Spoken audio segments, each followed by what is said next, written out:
High বন্ধুরা, Jhuma Bengali kitchen থেকে YouTube চ্যানেলে তোমাদের স্বাগত জানাই। আজকের রেসিপি হলো ফ্যাসা মাছের ঝাল।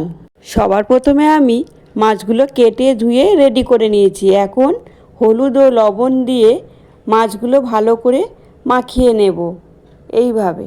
এরপর মাছগুলো আমি এক এক করে কড়ায় ছেড়ে দিলাম। দেখো, মাছ ভাজা আমার হয়ে গেছে। এবার মাছগুলো আমি তুলে নিলাম।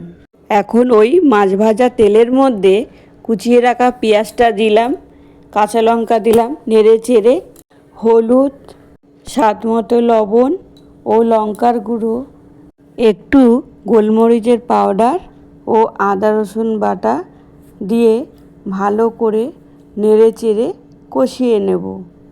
এইভাবে কষিয়ে নিলাম, সামান্য একটু জলও দিয়ে দিলাম। মশলা আমার কষানো হয়ে গেছে।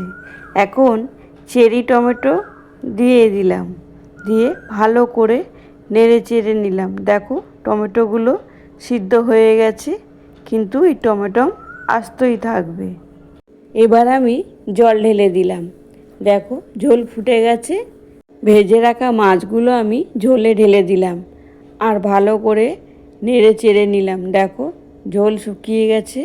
এখন কুচিয়ে রাখা ধনেপাতাগুলো আমি মাছের ঝালে দিয়ে নামিয়ে নিলাম। ফ্যাসা মাছের ঝাল আমার রেডি।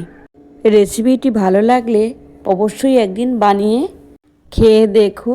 গরম ভাতের পাতে এমন মাছের ঝাল, ভর্তা ও গন্ধরাজ লেবু নিয়ে বসে পড়লাম।